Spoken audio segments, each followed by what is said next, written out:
Então, eu gostaria que os irmãos pudessem abrir as suas Bíblias lá em 1 Tessalonicenses, a primeira carta do apóstolo Paulo aos Tessalonicenses, no capítulo 4, e os versículos, nós vamos ler de 13 ao 18. Não sei se você prestou atenção, mas muitas músicas as quais louvamos ao Senhor hoje, falava da sua segunda vinda, né? E é justamente sobre a segunda vinda de Jesus que nós iremos meditar um pouquinho nessa noite. Então, 1 Tessalonicenses, capítulo 4, os versículos de 13 a 18. Amém? Nós lemos assim: Todavia, irmãos, não queremos que sejais ignorantes em relação aos que já faleceram, para que não vos entristeçais como os outros que não têm esperança. Porque se cremos que Jesus morreu e ressuscitou, também devemos crer que Deus, por meio de Jesus, vai trazer juntamente com ele os que já faleceram. Afirmamos pela palavra do Senhor que nós, os que ficarmos vivos para a vinda do Senhor, de modo algum precederemos os que já faleceram. Porque, ouvida a voz do arcanjo e ressoada a trombeta de Deus, o próprio Senhor descerá do céu com grande brado, e os que morreram em Cristo ressuscitarão primeiro. Depois nós, os que estivermos vivos, seremos arrebatados com eles nas nuvens, ao encontro do Senhor nos ares, e assim estaremos para sempre com o Senhor. Portanto, consolai-vos uns aos outros com essas palavras. Amém? Vamos orar ao Senhor? Feche os olhos, baixe sua cabeça nesse momento. Pai, nós louvamos o teu santo nome por este culto, estarmos aqui em tua presença, Senhor. E com a tua palavra aberta, nós pedimos que o Senhor a use para transformar as nossas vidas. Que seja o teu Santo Espírito o agente transformador nessa noite. É o que te pedimos e te agradecemos em nome de Jesus. Amém. Amém, meus irmãos. O apóstolo Paulo, que escreveu aí mais da metade do Novo Testamento, quase a metade do Novo Testamento, ele escreve a sua primeira carta, exatamente o primeiro escrito dele foi para os Tessalonicenses.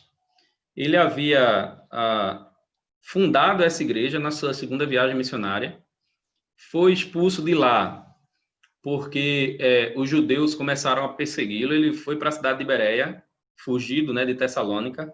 Lá em Bereia, os judeus mandaram gente para lá também para expulsar o Paulo de lá também. Então, dali, ele viajou para a cidade de Atenas e deixou Timóteo para saber o que tinha acontecido, o que estava acontecendo com os irmãos de Tessalônica. Ele estava ansioso para o retorno desse relatório, né? E de lá de Atenas, ele foi para a cidade de Corinto, onde nós também temos aí duas cartas, né, do apóstolo Paulo, em Corinto, e de lá de Corinto ele escreve essa carta aos Tessalonicenses, né? Essa igreja que foi fundada pelo próprio apóstolo Paulo. Então, lá em Corinto, ele recebe, finalmente, a Timóteo, que traz o relatório do que estava acontecendo ali na cidade de Tessalônica, com os crentes ali, e aí ele escreve a sua primeira carta com alguns propósitos, né? Mas um dos objetivos era falar da volta de Cristo, porque algumas pessoas não tinham entendido direito sobre isso, né? Pela forma como ele escreve, tudo indica que ele já havia falado sobre isso, mas que algumas pessoas não conseguiram compreender direito. Então, ele vai falar aí sobre a volta de Cristo com um objetivo: trazer esperança aos irmãos, especialmente porque algumas pessoas haviam morrido nesse processo, talvez até pela própria perseguição. Alguns cristãos tinham morrido e alguns se perguntavam: ora, o que é que vai ser dessas pessoas que morreram? Será que elas não vão se encontrar com Cristo? Então, Paulo escreve para dar algumas explicações sobre isso, né? Agora, nos dias difíceis que nós estamos vivendo, assim como os tessalonicenses que estavam entristecidos pelos irmãos que estavam morrendo, a tristeza tem tomado conta do coração de muitos crentes, né? E, inclusive, muito antes dessa pandemia, a perspectiva da volta de Cristo parece que tem sido esquecida. Talvez essa seja a geração que menos fala e menos pensa sobre a volta de Cristo para resgatar a sua igreja. Então, se a gente parar para pensar um pouquinho, a gente perde um pouquinho da nossa esperança quando a gente age desse jeito. Então, para trazer esse assunto à tona, né, que nós vamos falar hoje sobre o tema A Certeza da Volta de Cristo. Esperança em meio à pandemia. Porque se a gente tem a convicção da volta de Cristo, que Cristo vai voltar para nos resgatar como igreja, a pandemia não vai nos assustar. Nós vamos manter a nossa esperança viva no Senhor Jesus. E a primeira coisa que nós podemos extrair aqui do texto é que o desconhecimento das verdades divinas, ele produz desesperança, ao contrário do que Paulo quis produzir aqui, né? Paulo traz conhecimento das verdades divinas para produzir esperança. Isso significa que o contrário também é verdade. Desconhecer as verdades divinas produz desesperança. Versículo 3 diz: Todavia, irmãos, não queremos que sejais ignorantes em relação aos que já faleceram, para que não vos entristeçais como os outros que não têm esperança. Então, ele traz uma verdade divina para trazer esperança. Então, desde a ida de Paulo para Tessalônica, até o momento em que ele escreveu a carta, alguns irmãos ali, como eu já havia mencionado, tinham falecido. Tudo indica ali que os irmãos não entenderam direito o que acontecia com essas pessoas. O que é que ia acontecer? Eles tinham a perspectiva que Jesus ia voltar na sua geração. Daqui a pouco a gente vai falar um pouquinho disso. A perspectiva era que Jesus voltasse ali. Só que, como alguns irmãos estavam morrendo, a dúvida era essa. Eu estou vivo, se Jesus voltar, eu vou com ele. E os que já morreram? O que é que vai acontecer? Então, Paulo vai explicar isso aqui. A gente tem que entender que, independente da época, a morte de uma pessoa querida é sempre traumática, né? Se a gente estudar a história antiga, e na realidade a história como um todo, ela é recheada de violência extrema, mas na antiguidade era pior ainda. Para a gente ter uma ideia, durante o Império Romano, muitos de nós já conhecemos, tinha a questão dos gladiadores, né? Levava os escravos para a arena para serem mortos pelos gladiadores e ficava uma arquibancada, né? Parecendo um Maracanã ali cheio, e de pessoas vibrando com as mortes que aconteciam ali. Então, a morte era uma coisa muito presente, mas a morte dos outros é uma coisa. A morte das pessoas queridas é diferente, né? Então, ela vai ser sempre dolorosa, porque a morte ela não é natural no sentido de que Deus não nos criou para morrer. Deus nos criou para viver eternamente. A morte existe por conta do pecado. Então, naturalmente, como a morte faz parte do castigo pelo pecado, então, naturalmente, a morte vai ser uma coisa dolorosa. A gente vai sempre sentir a morte de pessoas queridas.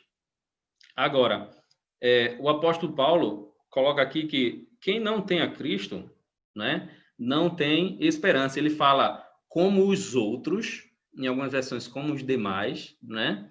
As outras pessoas que não fazem parte da igreja, que não têm esperança. Então, eu fico imaginando uma pessoa que é ateu, por exemplo, não acredita em nada. Como será perder uma pessoa? Deve ser uma coisa muito, muito mais triste do que já é para nós, porque nós temos a expectativa de que esse mundo aqui a gente tem um tempinho só, né? Essa semana, anteontem, minha avó completou 98 anos de idade. Assim, é raro, né? É muito raro a gente encontrar uma pessoa com 98 anos de idade. Então, cada ano que a gente vira que a minha avó está lá nas festividades de Ano Novo, a gente fica muito feliz, porque ela viveu mais um ano. 98 anos. Quantas pessoas a gente conhece que tem essa idade? São pouquíssimas.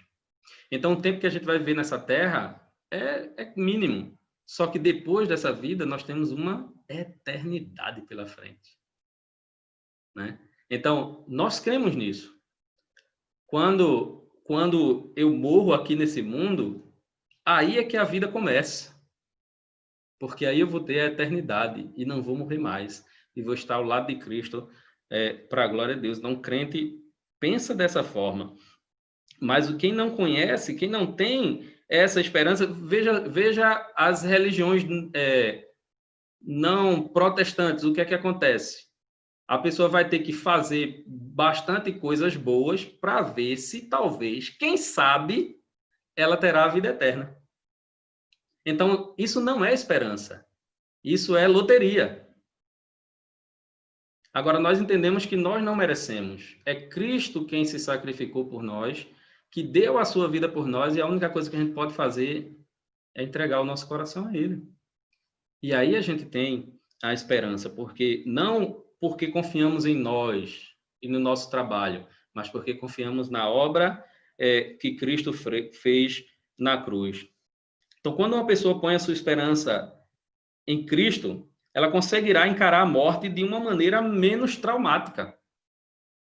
Ora, a morte de pessoas próximas vai sempre doer, mais uma vez. É fruto do pecado, a gente não vai se acostumar com isso. É uma dor que chega a ser física em alguns momentos. Agora, qual é a questão aqui? O crente que confia em Deus, ele não dá uma resposta pecaminosa para a morte. Certa vez eu fui no enterro de uma pessoa que o filho começou, daquela pessoa que morreu, começou a blasfemar o nome de Jesus, porque Jesus tinha levado aquele parente dela. Um crente que confia em Deus, ele não faz isso. Ele não dá resposta pecaminosa, porque ele sabe que essa vida é só um tempo, daqui a pouco a gente está com o mestre. E isso é muito melhor. Eu lembro no tempo que eu fui pastor titular na igreja comunitária do Carpina, eu fiz uma pegadinha e depois fiz isso lá em Guadalajara. Os crentes mais antigos aí vão lembrar. Talvez, né? Uma mensagem que eu preguei, eu comecei com uma pergunta, eu disse: quem quer ir para o céu? Aí todo mundo, obviamente, até uma pergunta boba, né? Todo mundo levantou a mão. Pergunta boba, né? Todo mundo quer ir para o céu. Tá na igreja fazendo o quê, né? Quer ir para o céu. Aí eu disse, vou mudar um pouquinho essa pergunta, que ela está muito fácil. Quem quer ir para o céu agora? Aí as mãos. Pouquíssimas mãos ficaram levantadas. Será que a gente deseja o céu tanto assim? Será que a gente não está tão apegado a esse mundo? O meu conselho é, não se apegue a esse mundo. A pandemia aí está para mostrar, né? A gente, cada dia chegando mais perto, pessoas conhecidas que a gente vê sendo ceifadas por essa pandemia. Não se apegue a esse mundo. Se apegue a Cristo. Quando deixamos de olhar para Jesus e passamos a olhar para a devastação da pandemia, ao invés de esperança, temos dor e sofrimento. Olhemos para Cristo. Olhemos para as promessas da sua palavra. Não nos concentremos na pandemia. E eu estou falando isso, a última mensagem que eu preguei foi sobre a gente não tentar maquiar a verdade. E isso é um fato. Agora, não maquiar a verdade não significa se concentrar exclusivamente no que a pandemia está fazendo. O crente, ele olha para Cristo, porque Cristo é a sua esperança. Segunda coisa que nós podemos ver nesse texto é que a prova da nossa esperança é a ressurreição de Jesus. Versículo 14 diz: porque se cremos que Jesus morreu e ressuscitou, também devemos crer que Deus, por meio de Jesus, vai trazer juntamente com ele os que já faleceram. Então, o apóstolo Paulo, ele coloca a ressurreição de Jesus como a prova da nossa ressurreição, né? Então, a nossa fé na ressurreição de Jesus é a base da esperança. Você crê que Jesus ressuscitou? Se você crê que Jesus ressuscitou, logo você vai crer também que você vai ressuscitar. Que você não vai ficar preso ao túmulo. Porque a prova que isso vai acontecer é que Jesus não ficou preso ao túmulo. Jesus ressuscitou. Então, o apóstolo Paulo lá, escrevendo aos Coríntios, capítulo 15, talvez o maior capítulo em defesa da ressurreição, né? Ele faz uma abordagem muito grande em defesa da ressurreição. No versículo 19, ele diz que se nós crermos em Cristo, apenas nessa vida, nós somos os mais miseráveis de todos os homens. Veja bem, quantas coisas a gente abre mão para ser cristão. Na realidade, nós abrimos mão de muitas das nossas vontades, pelo menos deveria ser assim, né? Abrir mão de muitas das nossas vontades para servir ao nosso mestre, ok? Então, se você abre mão de fazer coisas que você queria fazer, que os amigos fazem, que as pessoas, que todo mundo faz, né? Para servir a Cristo, e Cristo não ressuscitou, o apóstolo Paulo está dizendo logo que isso seria em vão o que a gente faz. Agora, a nossa esperança não se resume a ser crente aqui nesse mundo. Nós somos crentes aqui para colher o fruto da eternidade, a nossa salvação. Então, é importante que pensemos nisso. Se cremos na ressurreição de Jesus, também cremos que Deus nos ressuscitará. Porque ninguém que puser a sua esperança em Cristo será deixado para trás. Meu irmão, você não será abandonado pelo Senhor. Você não será esquecido. Eu li em algum livro, não lembro agora qual livro, diz assim, nenhum trono no céu ficará vazio. Seu trono está lá. Se você entregou sua vida a Jesus, se você aceitou Jesus como seu Salvador, se você crê na ressurreição de Jesus, seu trono está lá, preparado para você e não ficará vazio. Nem o Covid-19 e nem qualquer outra força maligna poderá tirar isso de você. Uma vez que você entregou sua vida a Jesus, o Covid-19 pode chegar até sua casa e a nossa oração é que não chegue, tá? Senão que não é uma praga. Na realidade, a gente está fazendo uma leitura do nosso mundo. Então, a Covid-19 pode chegar até você. Inclusive, pode até lhe levar. Mas sabe o que é que ele não leva? Ele não leva a verdade de que Cristo o ressuscitará no dia da sua vinda. Terceira coisa, a nossa esperança, ela será concretizada quando o Senhor vier buscar a sua igreja. Então, quando nós entregamos nossa vida a Cristo, nós recebemos a salvação automaticamente. Nós já temos a salvação. Agora, a concretização dessa salvação vai acontecer na segunda vinda do Senhor. É que todo olho verá as promessas de Deus sendo cumpridas. Versículos 15 a 17 diz: afirmamos pela palavra do Senhor que nós, os que ficarmos vivos para a vinda do Senhor, de modo algum precederemos os que já faleceram, porque ouvida a voz do arcanjo e ressoada a trombeta de Deus, o próprio Senhor descerá do céu com grande brado, e os que morreram em Cristo ressuscitarão primeiro. Depois nós, que estivermos vivos, seremos arrebatados com eles nas nuvens, ao encontro do Senhor nos ares, e assim estaremos para sempre com o Senhor. Ora, essa questão, falando das últimas coisas, existe muita discussão teológica. Os irmãos que já tiveram um contato maior, já estudaram de alguma forma teologia, sabem que isso dá discussão assim imensa. Mas eu não quero entrar nesses detalhes aí. Eu quero me ater ao texto, o que Paulo falou para os Tessalonicenses. Se a gente pensar que os Tessalonicenses não tinham nenhuma outra carta do Novo Testamento para pensar, essa era a informação primordial que eles estavam tendo. Muitos vinham do paganismo, né? A primeira informação que eles estavam tendo sobre a vida de Jesus é esse texto que eu quero me ater. Por isso não vou buscar outros aqui para tentar provar uma visão ou outra. Não é essa a ideia. A afirmação de Paulo, ele diz que se baseia na palavra, né? Ele afirmamos pela palavra do Senhor. A gente não sabe se aqui ele, de repente, foi no tempo nos 3 anos que ele passou e que entende-se que ele estava aprendendo do próprio Jesus, que ia aparecer para ele, ensinando a ele sobre a palavra. Então, ele diz aqui que ele não está baseando no pensamento dele. Em alguns momentos, o próprio apóstolo Paulo diz assim, isso não é o Senhor, mas eu digo isso aqui, né? Então, ele fala isso. Mas aqui não, aqui ele está dizendo que a palavra é do Senhor. E é interessante porque Paulo mostra aqui, de uma certa forma, que ele tinha a expectativa de que Jesus voltaria ainda naquela geração, né? Nós, os que estivermos vivos. Deixa eu dizer uma coisa para você. Todo crente deveria esperar Jesus voltar na sua geração. Como eu disse no começo, parece que essa é a geração que menos expectativa tem da volta de Cristo. A gente cantou uma música, o Wesley cantou aí, né? No final dizia, Maranata, ora vem, Senhor Jesus. Isso é um cumprimento dos cristãos, assim como a gente usa graça e paz, a paz do Senhor, né? Era um cumprimento que os cristãos utilizavam pela perspectiva que eles tinham da volta de Cristo. Maranata, ora vem, Senhor Jesus.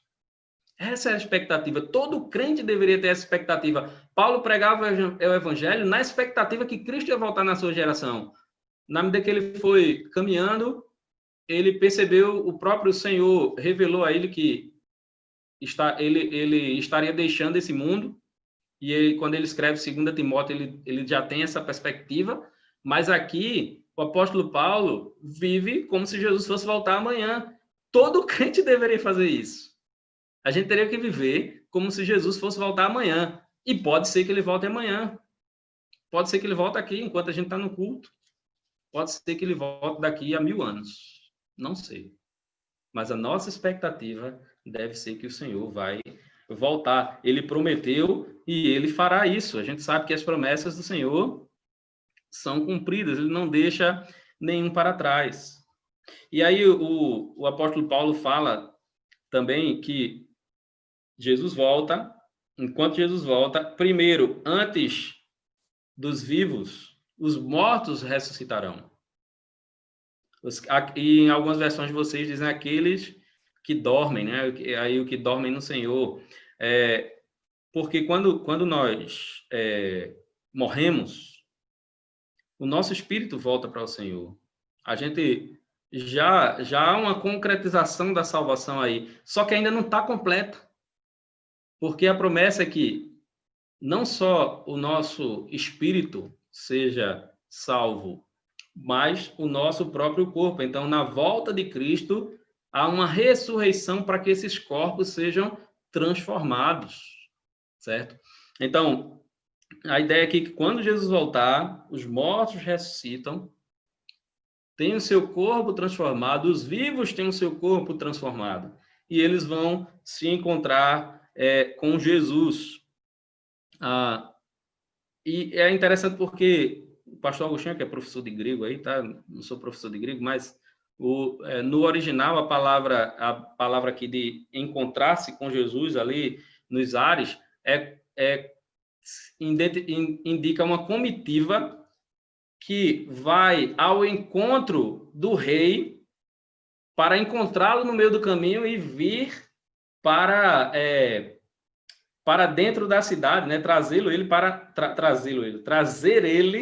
para a cidade, vir junto ali com o rei para dentro da cidade. Então, é como se o texto estivesse falando muito rapidamente, e obviamente tem outras questões que envolvem, mas como se ele estivesse falando, a gente vai, se encontra com Cristo e volta triunfando com ele, porque o Senhor virá resgatar a sua igreja de forma triunfante.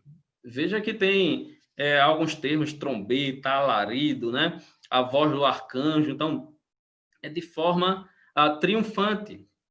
E aí, finalmente, a igreja se encontrará com o seu mestre para viver eternamente com ele. A concretização daquilo que esperamos como crentes, a nossa salvação. A nossa salvação não é nesse mundo. A palavra usada aqui, eu já falei, né? Como uma comitiva que vai buscar o rei, né? Então, no céu não haverá morte, dor, violência, nem sequer doenças.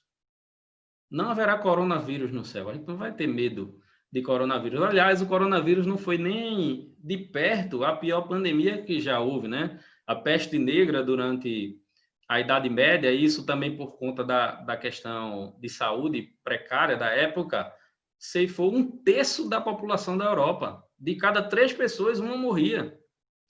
A gripe espanhola de 1918 também levou um monte de gente, porque o sistema médico era outro. E por pior que seja o nosso sistema médico e a corrupção que existe diante de tudo isso, nós sabemos que ainda assim é muito melhor do que o desses outros momentos aí. Mas quando a gente chegar no céu, a gente não vai depender de um político ladrão para cuidar de nós. O Senhor é que vai cuidar de nós. O Senhor não vai permitir que haja violência, que haja morte, que haja dor, que haja doenças.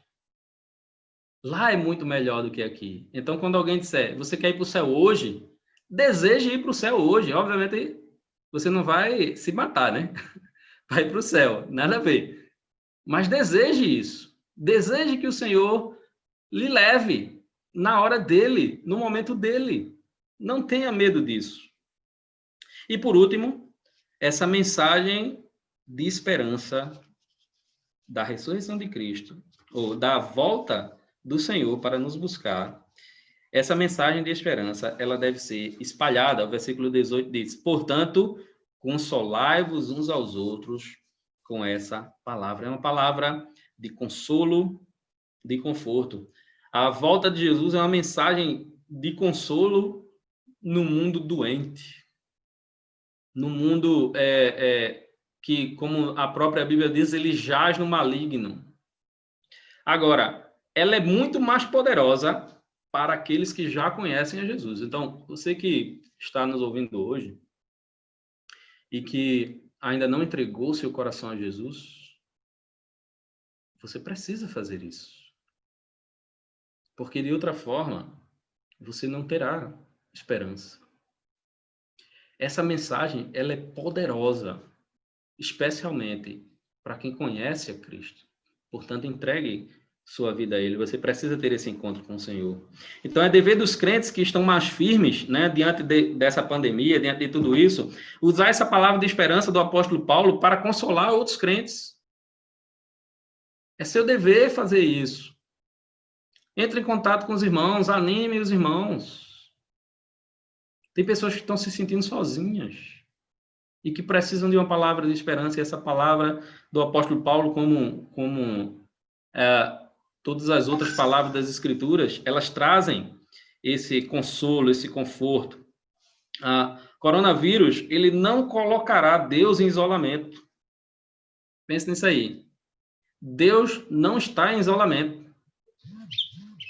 Deus, ele continua com seu calendário a todo vapor. Então, quando chegar o momento de Deus, o calendário de Deus, ele irá voltar. Ninguém pode prever esse momento, né? Eu lembro de uma mulher, era uma missionária, que se você pega os livros de história de missões antigas, ela está como uma pessoa muito importante, que acho que lá pela década de 80 ela foi uma missionária muito importante batista, né, da Igreja Batista Brasileira, implantou diversas igrejas na África e depois ela virou a cabeça. Hoje é uma das maiores hereges do Brasil, que é a Valnice Milhomens. E ela diz o seguinte, que ninguém pode saber o dia e a hora, porque Jesus disse que o dia e a hora ninguém pode saber, mas Jesus não falou nada sobre o mês e o ano. Então, quer dizer que ela foi tão literal para poder criar ali uma heresia. Começou a citar aí momentos em que Jesus podia voltar. A gente não sabe, não adianta prever. Se alguém disser, vai ser amanhã, a única certeza que você vai ter é que não vai ser. Essa é a certeza que você vai ter. Porque ninguém pode fazer isso. Agora, o calendário de Deus continua valendo. Não é coronavírus, nem nenhum outro tipo de coisa que vai impedir isso. Então, ainda que algum de nós, e preste atenção nisso, ainda que algum de nós seja levado por esse maldito vírus que está aí, nós temos que ter a certeza que estamos com o Senhor e que triunfaremos com Ele na sua segunda vinda. Meu irmão, nós triunfaremos com o Senhor. Ele vai voltar. Ele prometeu isso. E nós não podemos esquecer. Não podemos viver esse mundo como se a eternidade não existisse. Tem muito crente fazendo isso, vivendo como se a eternidade jamais fosse existir. Nós temos que viver para a glória de Deus.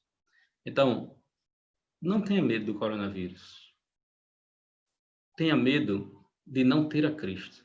Isso você tem que ter medo. Olhe para Cristo e tenha a esperança que só Ele pode lhe dar. Cristo voltará. Ele voltará em breve. Eu não sei se ainda na nossa geração, mas nós temos que esperá-lo na nossa geração. É isso que nós temos que fazer. Então, olhe para Cristo, porque Ele pode lhe dar esperança. Amém? Pastor Jorge tem um louvor, mas antes disso eu gostaria de orar. E você já pode fechar os seus olhos, baixar a sua cabeça, nesse momento aí onde você está. E Jorge, desliga o teu microfone aí só um pouquinho. Isso.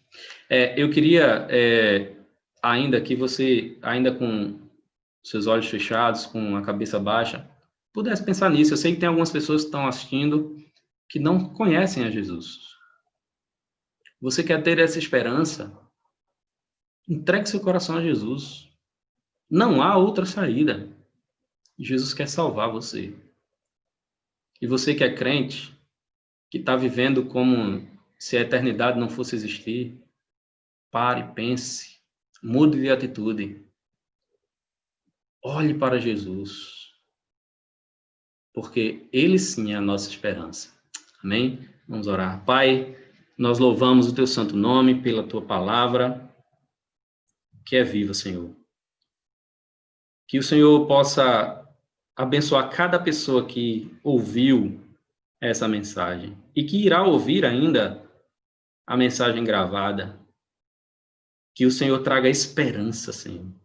A esperança que só pode ser encontrada no Senhor. Não pode ser encontrada nas autoridades, não pode ser encontrada na força do nosso braço, não pode ser encontrada nas riquezas, só pode ser encontrada no Senhor. Por isso, ó Pai, transforma cada vida que ouviu e que vai ouvir essa palavra. Que ela toque profundamente nos corações, transforme cada vida. Abençoa cada um dos meus irmãos aqui. Que o Senhor nos ajude a manter a nossa esperança viva, porque nós, como disse Jó, e que seria muito apropriado para o nosso momento. Eu sei que o meu Redentor vive e que ele se levantará sobre a terra. Nós cremos que Jesus vive e nós cremos que ele virá nos buscar. Muito obrigado, Senhor, pela tua palavra. Nos abençoe em todas as coisas, em nome de Jesus. Amém.